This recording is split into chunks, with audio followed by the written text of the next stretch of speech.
तो इस लेक्चर में हम बात करने वाले हैं ओड इलेक्ट्रॉन स्पीसीज के बारे में कि ओड इलेक्ट्रॉन स्पीसीज क्या होती है, ओड इलेक्ट्रॉन से क्या मतलब है, ओड इलेक्ट्रॉन जिस ऑर्बिटल में प्रेजेंट है वो हाइब्रिड है या हाइब्रिड नहीं है, ओड इलेक्ट्रॉन कब हाइब्रिडाइजेशन में पार्टिसिपेट करेगा, कब पार्टिसिपेट नहीं करेगा, या फिर वो कौन कौन सी कंडीशन है, कौन कौन से कंपाउंड हैं जिनमें ओड इलेक्ट्रॉन हाइब्रिडाइजेशन में पार्टिसिपेट करता है।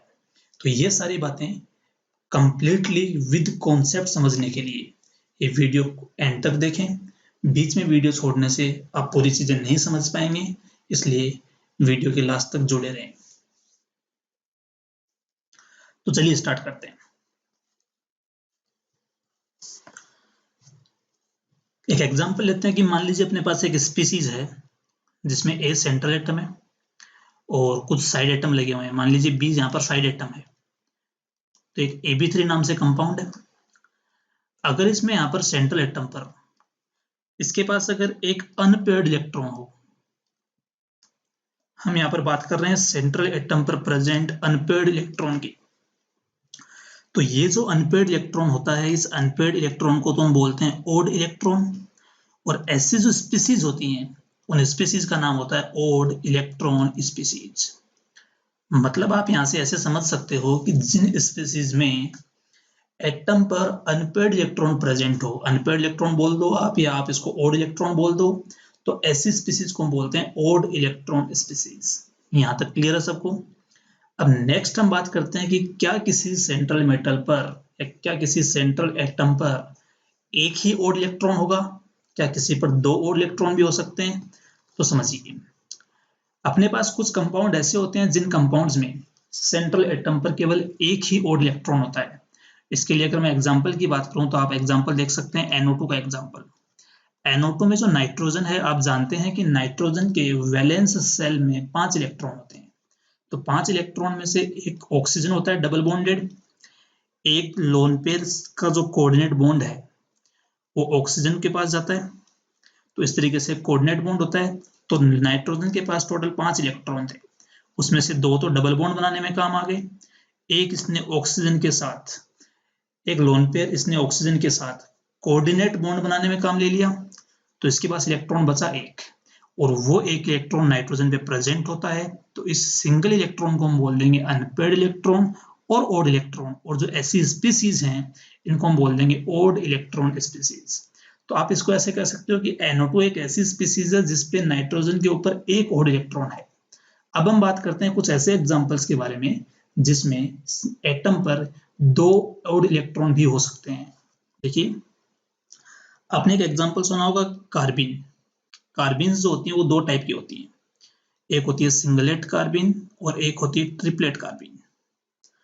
तो मैं यहाँ पर जो बात कर रहा हूँ ट्रिपलेट कार्बिन की मैं बात कर रहा हूँ। यहाँ पर सिंगलेट कार्बिन की बात हम यहाँ पर नहीं कर रहे हैं, यहाँ पर केवल ट्रिपलेट कार्बिन की बात कर रहे हैं। जो ये ट्रिपलेट कार्बिन होती है उसमें कार्बन 2 तो बॉन्ड फॉर्म करता है लेट से हाइड्रोजन के साथ, और इस कार्बन पर एक अनपेयर्ड इलेक्ट्रॉन होता है और इसी कार्बन पर दूसरे ऑर्बिटल में दूसरा अनपेयर्ड होता है।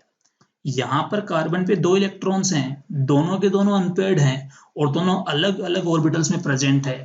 तो मैं ऐसे कह सकता हूँ कि ट्रिपलेट कार्बिन भी एक ओड इलेक्ट्रॉन स्पीसीज है जिसमें कार्बन एटम पर 2 ओड इलेक्ट्रॉन प्रेजेंट है। तो इस तरीके से अगर आपसे कोई पूछे कि ओड इलेक्ट्रॉन स्पीसीज क्या होती है, तो सिंपल सा आंसर है कि जिस भी स्पीसीज में एटम पर ओड इलेक्ट्रॉन मौजूद हो, ओड का मतलब अनपेयर्ड इलेक्ट्रॉन मौजूद हो, उसको बोलते हैं ओड इलेक्ट्रॉन स्पीसीज। कुछ स्पीसीज में ओड इलेक्ट्रॉन एक होते हैं, कुछ में 2 भी हो सकते हैं। मतलब एक ही एटम पर 2 अलग अलग ओड इलेक्ट्रॉन हो सकते हैं जो डिफरेंट ऑर्बिटल में प्रेजेंट होते हैं।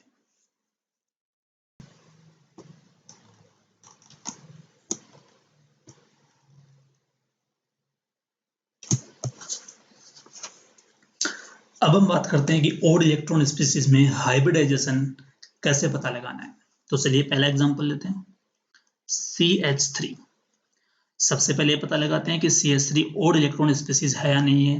तो बहुत ही आसान सा तरीका है, आप जानते हैं कि कार्बन के वैलेंस सेल में 4 इलेक्ट्रॉन होते हैं और उन 4 इलेक्ट्रॉन में से कार्बन ने 3 इलेक्ट्रॉन्स का यूज करके H के साथ में 3 बॉन्ड बना चुका है। तो कार्बन के पास एक इलेक्ट्रॉन बच गया और वो यहाँ पर प्रेजेंट होगा एज ए अनपेयर्ड इलेक्ट्रॉन और ओड इलेक्ट्रॉन। अब हमें पता लगाना है कि इसका हाइब्रिडाइजेशन क्या होगा। तो चलिए एक बार हम इसका हाइब्रिडाइजेशन पता लगा के देखते हैं स्टेरिक नंबर से। तो जब हम इसका स्टेरिक नंबर कैलकुलेट करेंगे तो आप फॉर्मूला जानते हैं, स्टेरिक नंबर का फॉर्मूला होता है half v plus M minus C plus A. ये वाला फॉर्मूला मैं लास्ट लेक्चर में आपको बता चुका हूँ। जिन स्टूडेंट्स ने लास्ट लेक्चर नहीं देखा है वो राइट हैंड साइड में कॉर्नर पर आई बटन पे क्लिक करके लास्ट लेक्चर देख सकते हैं। वहां पर मैं स्टेरिक नंबर के बारे में सारी बातें आपको समझा चुका हूँ। तो यहाँ पर कार्बन के वैलेंस सेल में 4 इलेक्ट्रॉन होंगे। मोनोवेलेंट यहाँ पर 3 है, 3 हाइड्रोजन लगे हुए हैं और तीनों एच कैसे होते हैं, मोनोवेलेंट। माइनस कोई कैटायनिक चार्ज इस पर नहीं है, ना ही इस पर कोई एनायनिक चार्ज है। तो यहां से इसका जो स्टेरिक नंबर आएगा वो आ जाएगा 3.5। अब यहां पर आप बोलते कि सर अगर इसका स्टेरिक नंबर 3 आता तो हम बोल देते कि वो sp2 हाइब्रिडाइज्ड है, और अगर इसका स्टेरिक नंबर 3 नहीं आने की बजाय 4 आता तो हम बोल देते कि वो sp3 हाइब्रिडाइज्ड है। लेकिन यहाँ पर तो 3.5 आ गया। तो कैसे डिसाइड करें कि वो sp2 हाइब्रिडाइज्ड है या नहीं है? तो मेरा आंसर है कि ओड इलेक्ट्रॉन स्पीसीज के केस में स्टेरिक नंबर रूल काम नहीं करता है। मतलब यहाँ पर स्टेरिक नंबर रूल फेल हो जाता है। जितनी भी ओड इलेक्ट्रॉन स्पीसीज हैं आप उनका हाइब्रिडाइजेशन सिर्फ और सिर्फ स्टेरिक नंबर के बेसिस पे नहीं बता सकते। मतलब आप इससे ये नहीं कह सकते कि ये वाली जो स्पीसीज है वो sp2 हाइब्रिडाइज्ड है या फिर वो sp3 हाइब्रिडाइज्ड है। इसका जो डिसीजन है वो आप केवल और केवल स्टेरिक नंबर के बेसिस पे नहीं ले सकते। तो फिर कैसे पता लगाएं? आइए जरा समझते हैं।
तो मान लेते हैं कि अपने पास एक सेंट्रल एटम है A, साथ में साइड एटम कनेक्टेड है इसके साथ B, और सेंट्रल एटम पर एक और इलेक्ट्रॉन मौजूद है। जब भी अपने पास ऐसा कोई स्पीसीज हो और हमें ये पता लगाना हो कि ये वाला जो ओड इलेक्ट्रॉन है ये हाइब्रिड ऑर्बिटल में है या नहीं है, मतलब प्योर ऑर्बिटल में है या फिर ये किसी हाइब्रिड ऑर्बिटल में है, या फिर ये हाइब्रिडाइजेशन में पार्टिसिपेट कर रहा है या नहीं कर रहा है, तो ये सब जानने के लिए हमें 2 बातें ध्यान रखनी है।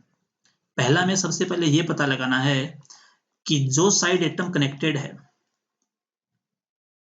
सेंट्रल एटम ए के साथ, जो भी साइड एटम है, इसको बी बोल रहा हूं यहाँ पर, जो भी साइड एटम बी कनेक्टेड है वो वाला बी एटम ए से ज्यादा इलेक्ट्रोनेगेटिव होना चाहिए। It should be more electronegative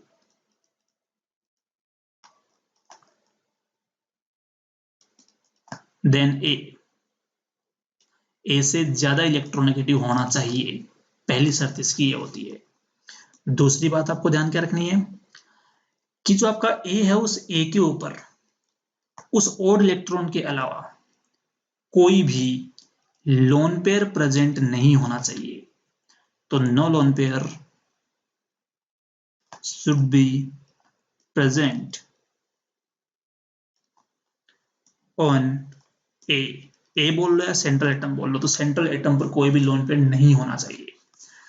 अगर ये दो कंडीशंस वहां पर हैं, दो कंडीशंस कौन कौन सी, कि सेंट्रल एटम है, जो साइड एटम है वो आपका मोर इलेक्ट्रोनेगेटिव है और उस सेंट्रल एटम पर कोई भी लोन पेयर प्रेजेंट नहीं है, तो ऐसी कंडीशंस में हम बोल सकते हैं कि वो वाला ओड इलेक्ट्रॉन हाइब्रिड ऑर्बिटल में प्रेजेंट होगा। इस चीज को हम समझते हैं कुछ एग्जांपल्स के थ्रू।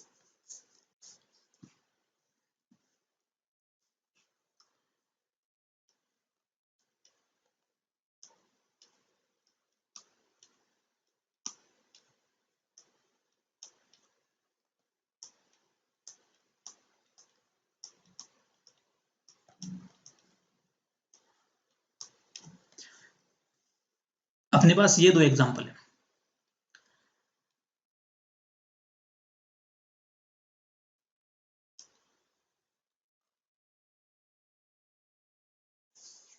तो इन दो एग्जांपल्स में सबसे पहले अगर हम इस एग्जांपल की बात करें, तो आप देख रहे हैं कि जो हाइड्रोजन है वो कार्बन के रेस्पेक्ट में लेस इलेक्ट्रोनेगेटिव है। तो जब इसकी पहली कंडीशन अगर ये उसी में फेल हो गया, तो हम ऐसे कह सकते हैं कि ये वाला जो ओड इलेक्ट्रॉन है वो हाइब्रिड ऑर्बिटल में प्रेजेंट नहीं होकर किसी प्योर ऑर्बिटल में प्रेजेंट होगा, मतलब यहाँ पर ये होगा प्योर पी में प्रेजेंट होगा। ठीक है।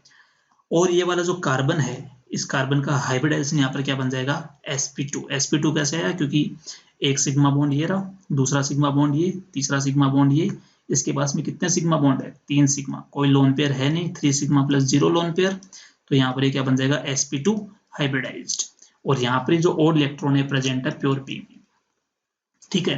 नेक्स्ट एग्जांपल, आप देख रहे हैं कि कार्बन के रेस्पेक्ट में फ्लोरीन होता है मोर इलेक्ट्रोनेगेटिव, उसकी इलेक्ट्रोनेगेटिविटी क्या है, ज्यादा। तो पहली जो अपनी शर्त थी कि जो साइड एटम है वो मोर इलेक्ट्रोनेगेटिव एलिमेंट होना चाहिए, ये अपनी फुलफिल हो रही है। सेकेंड कंडीशन क्या थी कि जो सेंट्रल एटम है उस पर कोई भी लोन पेयर नहीं होना चाहिए। तो चेक करते हैं कि क्या कार्बन पे कोई लोन पेयर है क्या। अब ऐसे चेक नहीं करना है कि देखो सर मैं देखने से कार्बन पे लोन पेयर दिखाई नहीं दे रहा, तो कार्बन पे लोन पेयर होगा ही नहीं।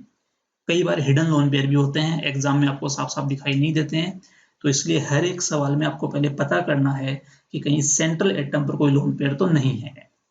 अब आप जानते हैं कि कार्बन के वैलेंस में 4 इलेक्ट्रॉन होते हैं, 4 में से 3 तो इसने बॉन्ड बना रखे हैं फ्लोरीन के साथ, तो एक इसके पास और इलेक्ट्रॉन है, तो टोटल चारों के चारों काम में आ गए यहाँ पर, मतलब कार्बन के पास कोई भी लोन पेयर अभी नहीं है, तो दूसरी कंडीशन भी फुलफिल है। इसका मतलब जब ये दोनों कंडीशंस को सेटिस्फाई कर रहा है, तब इसका जो ये ओड इलेक्ट्रॉन है ये प्रेजेंट होगा किसी ना किसी हाइब्रिड ऑर्बिटल में, और वो हाइब्रिड ऑर्बिटल कौन सा होगा इसका भी पता लगाते हैं। तो समझना, आप देख रहे हैं कि कार्बन ने यहाँ पर 3 सिग्मा बॉन्ड बना रखे हैं फ्लोरीन के साथ, प्लस देखो लास्ट केस में यहाँ पर इसका ओड इलेक्ट्रॉन प्योर पी में प्रेजेंट था, इसलिए इसको मैंने हाइब्रिडाइजेशन निकालते टाइम इसको मैंने शामिल नहीं किया। लेकिन इस केस में इसका जो ये ओड इलेक्ट्रॉन है ये हाइब्रिड में प्रेजेंट है, इसलिए यहाँ पर 3 तो सिग्मा बॉन्ड है और एक ओड इलेक्ट्रॉन। ओड इलेक्ट्रॉन को मैं इसलिए ऐड कर रहा हूँ क्योंकि इस बार ओड इलेक्ट्रॉन किस में प्रेजेंट है, हाइब्रिड में। तो टोटल हमें कितने ऑर्बिटल चाहिए, कितने हाइब्रिड चाहिए, 4। और जब हमें टोटल 4 हाइब्रिड ऑर्बिटल चाहिए, इसका मतलब हाइब्रिडाइजेशन कौन सा हो जाएगा यहाँ पर, sp3। क्लियर है सबको यहाँ तक।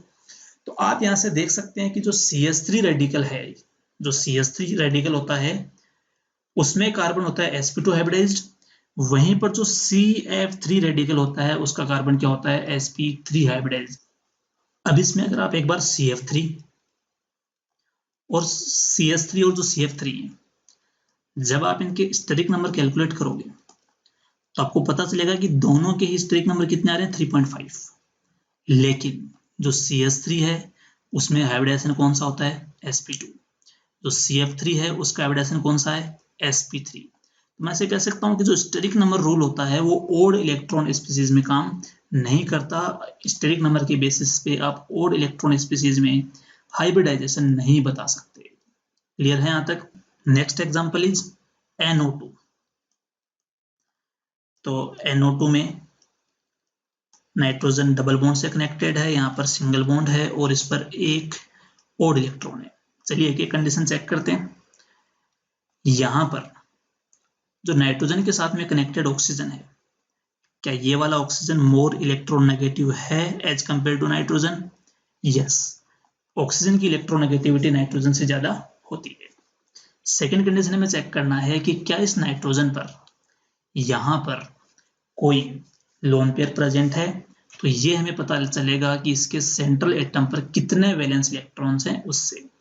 तो आप देख रहे हैं कि नाइट्रोजन के पास 5 वैलेंस इलेक्ट्रॉन है, उसमें से 2 तो ऑक्सीजन के साथ बॉन्ड फॉर्मेशन में काम आ गए, 2 इलेक्ट्रॉन्स का इस्तेमाल करके इसने ऑक्सीजन के साथ में कोऑर्डिनेट बॉन्ड बना लिया, और एक इसके पास ओड इलेक्ट्रॉन है, मतलब इस नाइट्रोजन के पास कोई भी लोन पेयर नहीं है। जब दोनों की दोनों कंडीशंस यहाँ पे सेटिस्फाई हो रही हैं तो मैं कह दूंगा इसका जो ओड इलेक्ट्रॉन है वो ओड इलेक्ट्रॉन भी हाइब्रिड ऑर्बिटल में प्रेजेंट है। अगेन हमें पता लगाना है कि वो हाइब्रिड ऑर्बिटल कौन सा है, तो इसके काउंट करते हैं सिग्मा बॉन्ड। तो यहाँ पर नाइट्रोजन ऑक्सीजन के साथ में डबल बॉन्ड बना रहा है। आप जानते हैं कि हर एक डबल बॉन्ड में क्या होता है, एक सिग्मा होता है, तो एक सिग्मा तो इसने ये बना रखा। दूसरा नाइट्रोजन के साथ में इसने कोऑर्डिनेट बॉन्ड बनाया हुआ है, और आपको ये पता है जो पहला कोऑर्डिनेट बॉन्ड बनता है वो भी सिग्मा बॉन्ड ही होता है। तो यहाँ पर कितने सिग्मा बॉन्ड हो गए इसके पास में, 2 सिग्मा बॉन्ड, प्लस यहाँ पर जो ओड इलेक्ट्रॉन है वो भी हाइब्रिड में प्रेजेंट है, तो एक इसके पास कौन हो जाएगा, ओड इलेक्ट्रॉन। टोटल कितने हो गए, 3, मतलब हमें कितने हाइब्रिड चाहिए, 3 हाइब्रिड, और 3 हाइब्रिड ऑर्बिटल का मतलब है हाइब्रिडाइजेशन क्या हो जाएगा, sp2। तो मैं से कह सकता हूं कि NO2 में जो ओड इलेक्ट्रॉन है वो sp2 हाइब्रिड ऑर्बिटल में प्रेजेंट होगा। तो पता चला कि जो NO2 है उसका ओड इलेक्ट्रॉन प्रेजेंट होगा किसमें, हाइब्रिड ऑर्बिटल में, और वो कौन सा हाइब्रिड ऑर्बिटल होगा, sp2। और ये आप जानते हैं कि इसका हाइब्रिडाइजेशन क्या हो जाएगा, sp2। सेकंड, आपको इसकी अगर आपसे कोई पूछे इसकी शेप क्या होगी, तो इसकी शेप आपको दिखाई दे रही है, बेंट शेप है, ये वाली ज्योमेट्री प्लेनर है। अब क्योंकि आप जानते हैं कि देखो जब कहीं पर भी 3 एटम होते हैं, 3 एटम्स होते हैं, तो 3 एटम से बनने वाली ज्योमेट्री हमेशा प्लेनर ही होती है, ठीक है। थर्ड पॉइंट जो है, जो यहाँ पर ONO बॉन्ड एंगल है थीटा, ये वाला बॉन्ड एंगल होता है यहाँ पर 130 डिग्री के आसपास, ठीक है। मतलब आप जानते हैं कि अगर एक नॉर्मल जो sp2 का बॉन्ड एंगल होता है वो कितना होता है, 120, और इसे 120 ज्यादा कितना, 132 के आसपास होता है। साथ ही साथ आप जानते हैं कि यहाँ पर NO2 के ऊपर एक ओड इलेक्ट्रॉन है, अनपेयर्ड इलेक्ट्रॉन है, और आप जानते हैं कि जिन भी स्पीसीज के पास अनपेयर्ड इलेक्ट्रॉन हो वो स्पीसीज होती हैं पैरामैग्नेटिक स्पीसीज।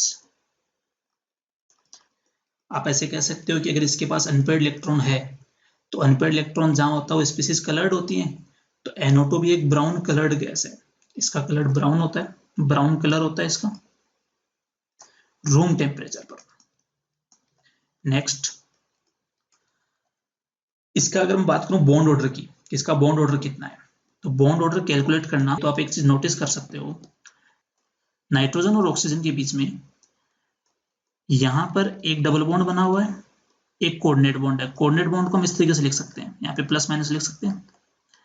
तो जब ये कॉन्जुगेशन में जाएगा यहाँ पर तो रेजोनेटिंग स्ट्रक्चर बनेंगी, और रेजोनेटिंग स्ट्रक्चर बनेगी कुछ इस तरीके से, ठीक है। इस रेजोनेटिंग स्ट्रक्चर से हमें पता लगाना है कि NO का बॉन्ड ऑर्डर कितना होगा।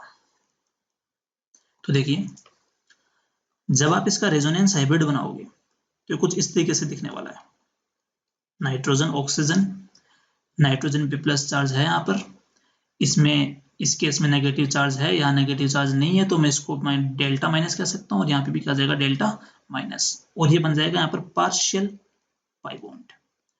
तो इसके अगर मैं बॉन्ड ऑर्डर की बात करूं तो मैं ऐसे कह सकता हूं कि नाइट्रोजन और ऑक्सीजन के बीच में एक सिग्मा बॉन्ड तो परमानेंट है, इस N और O के बीच में एक सिग्मा बॉन्ड तो परमानेंट है, और एक पाई बॉन्ड है जो दोनों में डीलोकलाइज्ड है। मतलब पाई बॉन्ड देखिए, कभी यहाँ पर इन दोनों इस N और O के बीच में, और कभी वही पाई बॉन्ड इन दोनों के बीच में रखा है, तो मतलब पाई बॉन्ड 2 सिग्मा बॉन्ड पे डीलोकलाइज्ड है। तो मैं ऐसे कह सकता हूं कि एक पर अगर मैं बात करूं, अगर एक N और O के बीच की बात करूं तो पाई बॉन्ड का कॉन्ट्रीब्यूशन कितना होगा यहाँ पर 1/2, तो इसका जो बॉन्ड ऑर्डर यहाँ से आ जाएगा वो बन जाएगा 1.5।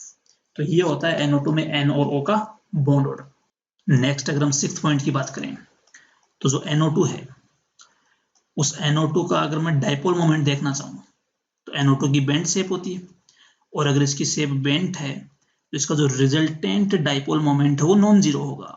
नॉन जीरो कैसे होगा? इस वाले बॉन्ड का डाइपोल मोमेंट O की तरफ होगा, इस वाले बॉन्ड का भी O की तरफ, तो इन दोनों का जो नेट रिजल्टेंट आएगा वो जीरो नहीं आ सकता, मतलब म्यू नेट कितना हो जाएगा? जीरो। और जिन कंपाउंड्स का resultant dipole moment non zero होता है, ऐसे कंपाउंड्स को हम बोलते हैं पोलर कंपाउंड्स। तो NO2 का रिजल्टेंट डाइपोल मोमेंट जीरो नहीं होता है, तो ऐसी स्पीसीज को हम बोलते हैं पोलर स्पीसीज या पोलर कंपाउंड्स। अब हम बात करते हैं एक सबसे ज्यादा इंपॉर्टेंट कॉन्सेप्ट की, जिसको हम बोलते हैं कॉन्सेप्ट ऑफ डाइमराइजेशन। डाइमराइजेशन मतलब कोई कंपाउंड कब डाइमर बनाएगा और कब डाइमर नहीं बनाएगा, ये हमें समझना है। ध्यान से समझिए इस चीज को। अगर किसी स्पीसीज में कोई ओड इलेक्ट्रॉन प्रेजेंट है और वो ओड इलेक्ट्रॉन अगर हाइब्रिड ऑर्बिटल में है, ध्यान से सुनना इस बात को, अगर वो हाइब्रिड ऑर्बिटल में है, तो हाइब्रिड ऑर्बिटल का मतलब आप जानते हैं कि हाइब्रिड ऑर्बिटल्स हमेशा ही बेटर बॉन्ड बनाते हैं, अच्छे बॉन्ड बनाते हैं। और जब हाइब्रिड ऑर्बिटल की बॉन्ड फॉर्मेशन टेंडेंसी अच्छी होगी, तो हमेशा वो ओड इलेक्ट्रॉन यही चाहेगा कि वो किसी दूसरी ओड इलेक्ट्रॉन वाली स्पीसीज के साथ में कंबाइंड होके बॉन्ड बना ले। कैसे, जरा समझिए। आप जानते हैं कि NO2 का ओड इलेक्ट्रॉन हाइब्रिड ऑर्बिटल में है, तो ये क्या करेगा कि दूसरे NO2 मॉलिक्यूल के ओड इलेक्ट्रॉन के साथ बॉन्ड बना लेगा, यहाँ पर बॉन्ड फॉर्मेशन कर लेगा, और फिर कुछ बन जाएगा इस तरीके से N, single bond N, double bond O, coordinate bond, यहाँ पर डबल बॉन्ड O और कोऑर्डिनेट बॉन्ड। ये कंपाउंड होता है N2O4, जो बनता किससे है? ये बनता है NO2 के डाइमराइजेशन से। जब NO2 डाइमर बनाएगा तो किसका फॉर्मेशन कर लेगा यहाँ पे? N2O4 का। तो इसको हम बोलते हैं कॉन्सेप्ट ऑफ डाइमराइजेशन। तो NO2 ने डाइमराइजेशन क्यों किया? तो उसकी वजह है कि इसका ओड इलेक्ट्रॉन किसमें प्रेजेंट था? हाइब्रिड ऑर्बिटल में, और हाइब्रिड ऑर्बिटल ज्यादा बढ़िया बॉन्ड बनाते हैं, तो इसकी एक अच्छी बॉन्ड फॉर्मेशन टेंडेंसी होने की वजह से यहाँ पर NO2 डाइमराइज कर जाएगा। अब इन दोनों में फर्क समझिए। आप ये देख रहे हैं कि इस NO2 के पास में एक ओड इलेक्ट्रॉन था, जबकि N2O4 में कोई भी ओड इलेक्ट्रॉन नहीं है। इसमें ओड इलेक्ट्रॉन था, इसलिए एक पैरामैग्नेटिक स्पीसीज थी। इसमें ओड इलेक्ट्रॉन नहीं है तो एक डायमैग्नेटिक स्पीसीज होगी। इसमें अनपेड इलेक्ट्रॉन था तो एक ब्राउन कलर्ड स्पीसीज थी। इसमें नहीं है तो एक कलरलेस गैस होती है।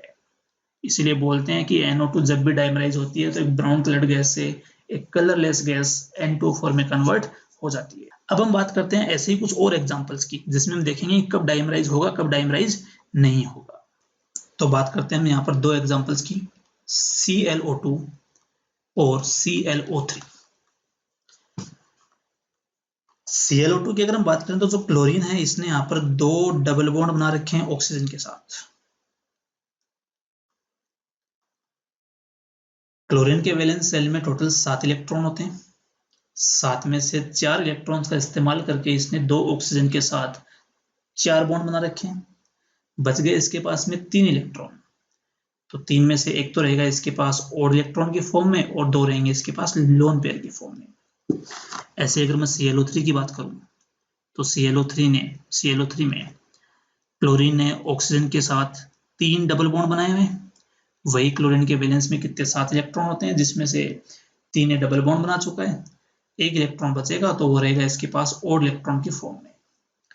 पहला सवाल कि दोनों में से ओड इलेक्ट्रॉन स्पीसीज कौन कौन सी हैं, तो आंसर है ये भी ओड इलेक्ट्रॉन है और ये भी ओड इलेक्ट्रॉन है, क्योंकि दोनों के पास ओड इलेक्ट्रॉन मौजूद है। दूसरी बात, इसमें से कौन से का ओड इलेक्ट्रॉन हाइब्रिडाइजेशन में पार्टिसिपेट करेगा। तो चलिए कंडीशन चेक करते हैं यहाँ पर। जो अपनी पहली कंडीशन होती है वो होती है कि साइड एटम होना चाहिए मोर इलेक्ट्रोनेगेटिव। तो यहाँ पर ऑक्सीजन जो है वो क्लोरीन से ज्यादा इलेक्ट्रोनेगेटिव होता है। सेकेंड कंडीशन है कि सेंट्रल एटम पे कोई भी लोन पेयर नहीं होना चाहिए, लेकिन आप देख रहे हैं यहाँ तो सेंट्रल एटम पे लोन पेयर है, मतलब ये सेकेंड कंडीशन को सेटिस्फाई नहीं कर रहा। और अगर उसको सेटिस्फाई नहीं करेगा तो मैं ऐसे बोल दूंगा कि ये वाला जो ओड इलेक्ट्रॉन है, ये ओड इलेक्ट्रॉन हाइब्रिड ऑर्बिटल में प्रेजेंट नहीं है, ये प्योर पी में प्रेजेंट है। ठीक है, और हाइब्रिड में कौन प्रेजेंट है? Lone pair. तो यहाँ पर लोन पेयर हाइब्रिड में प्रेजेंट होगा। तो इसके बात करें हाइब्रिडाइजेशन की, तो आप देख रहे हैं कि एक सिग्मा बॉन्ड यहाँ पर है, दूसरा सिग्मा बॉन्ड यहाँ है, एक लोन पेयर है। इसके पास दो सिग्मा बॉन्ड है, एक लोन पेयर है, तो ये बना लेगा sp2 हाइब्रिड ऑर्बिटल। मतलब आपको मैं बताऊं कि यहाँ पर जो लोन पेयर है वो लोन पेयर तो प्रेजेंट है sp2 हाइब्रिड में। ये जो एक सिग्मा बॉन्ड बना रहा है ये भी sp2 से बन रहा है, ये वाला सिग्मा बॉन्ड भी किससे बन रहा है sp2 से, और ये वाला ओड इलेक्ट्रॉन यहाँ पर प्योर p में प्रेजेंट है, या फिर ऐसे कहूं नॉन हाइब्रिड ऑर्बिटल में प्रेजेंट है। ऐसे हम बात करते हैं किसकी, ClO3 की। तो ऑक्सीजन मोर इलेक्ट्रोनेगेटिव, इसके ऊपर कोई भी लोन पेयर नहीं है, सेंट्रल एटम पर लोन पेयर नहीं है, साइड एटम मोर इलेक्ट्रोनेगेटिव है, इसलिए ये ओड इलेक्ट्रॉन किसमें प्रेजेंट होगा, हाइब्रिड में। और जब ओड इलेक्ट्रॉन हाइब्रिड में प्रेजेंट होगा तो इसको हम हाइब्रिडाइजेशन में काउंट करेंगे और इस तरीके से बन जाएगा sp3 हाइब्रिडाइज्ड। क्लियर है सबको यहाँ तक? तो आप इस तरीके से ओड इलेक्ट्रॉन स्पीसीज में हाइब्रिडाइजेशन पता लगा सकते हैं। अब बात करते हैं कि इनमें से कौन सा डाइमराइज होगा और कौन सा डाइमराइज नहीं होगा, उसकी बात हम करते हैं। देखिए यहाँ पर इसका जो ओड इलेक्ट्रॉन है ये प्रेजेंट है प्योर p में, इसका ओड इलेक्ट्रॉन मौजूद होगा यहाँ पर हाइब्रिड में, और हाइब्रिड भी कौन सा, sp3 हाइब्रिड ऑर्बिटल में। आप जानते हैं कि हाइब्रिड ऑर्बिटल्स की बॉन्ड फॉर्मेशन टेंडेंसी ज्यादा होती है as compare to pure p orbitals. यही वजह है कि जो ClO2 होता है वो ClO2 डाइमराइज होकर Cl2O4 का फॉर्मेशन नहीं करता है, लेकिन जो ClO3 है ClO3 वो दो ClO3 मिलकर Cl2O6 का फॉर्मेशन कर लेते हैं। तो यहां से आप एक नए सवाल का आंसर दे सकते हो कि कौन सी और इलेक्ट्रॉन स्पीसीज डाइमराइज होंगी और कौन सी डाइमराइज नहीं होंगी। तो बहुत ही सीधा सा आंसर है कि वो और इलेक्ट्रॉन स्पीसीज जिसमें और इलेक्ट्रॉन हाइब्रिड में प्रेजेंट होगा वो तो डाइमराइज होंगी, अदरवाइज वो डाइमराइज नहीं होंगी। यही सेम डिफरेंस आप देख सकते हो NO और NO2 में। जैसे मैं NO की बात करता हूँ, NO आप जानते हैं कि नाइट्रोजन और ऑक्सीजन जो है वो डबल बॉन्ड से कनेक्टेड है। इस नाइट्रोजन के वैलेंस में टोटल 5 इलेक्ट्रॉन थे, एक उसने 2 इलेक्ट्रॉन के साथ उसने डबल बॉन्ड बना लिया, एक यहां पर as a lone pair present है और एक यहां पर as a odd electron present है। इस नाइट्रोजन के साथ जो ऑक्सीजन कनेक्टेड है वो वाला ऑक्सीजन मोर इलेक्ट्रोनेगेटिव है, लेकिन यहां पर लोन पेयर भी प्रेजेंट है। तो अगर लोन पेयर प्रेजेंट है तो सेकंड कंडीशन को सेटिस्फाई नहीं कर रहा, इसलिए इसका जो ओड इलेक्ट्रॉन है ये प्रेजेंट होगा प्योर p ऑर्बिटल में। ये प्योर p ऑर्बिटल में प्रेजेंट है, यही वजह है ये हाइब्रिड में प्रेजेंट नहीं है, और इसी वजह से जो NO होता है वो नॉर्मली डाइमराइज नहीं करता है, इसका नॉर्मल कंडीशन में डाइमराइजेशन नहीं होता है। क्लियर है यहाँ तक? लेकिन अगर वहीं पर हम NO2 की बातें करें तो NO2 आपने थोड़ी देर पहले देखा था कि जो NO2 का ओड इलेक्ट्रॉन है वो sp2 हाइब्रिडाइज्ड में होता है, और sp2 हाइब्रिड में होने की वजह से NO2 डाइमराइज होकर तुरंत बना लेगा N2O4। क्लियर है सबको यहाँ तक? तो चलिए इस कॉन्सेप्ट पे हम कुछ क्वेश्चंस प्रैक्टिस करके देखते हैं, और हम इसमें देखेंगे कि कौन कौन से टाइप के जो क्वेश्चंस हैं वो जनरली एग्जाम्स में इससे पूछे जा सकते हैं। पहला सवाल कि जो आपको दो स्पीसीज दे रखी हैं उनमें से ये आइसोस्ट्रक्चरल है या नहीं है। पहला सवाल आपसे पूछा गया है कि जो दोनों स्पीसीज हैं आपस में आइसोस्ट्रक्चरल है या नहीं है। तो देखिए, तो अगर हम बात करें CH3 की, तो CH3 में कार्बन पर एक और इलेक्ट्रॉन है, और ये वाला ओड इलेक्ट्रॉन हाइब्रिड में प्रेजेंट नहीं होकर ये प्योर p में प्रेजेंट है। तो इसकी जो स्ट्रक्चर बनेगी वो कुछ इस तरीके से बनेगी, carbon hydrogen, carbon H, carbon H। ये sp2 हाइब्रिडाइज्ड ऑर्बिटल है, हमने देखा था इसका हाइब्रिडाइजेशन क्या होता है, sp2 होता है। तो ये sp2 हो गए 3, और इसके ऊपर एक परपेंडिकुलर p ऑर्बिटल होगा, और उस p ऑर्बिटल में प्रेजेंट होता है यहाँ पर ओड इलेक्ट्रॉन। तो अगर बात करें इसकी शेप की, तो इसकी शेप बन जाएगी ट्राइगोनल प्लेनर, ट्राइगोनल प्लेनर।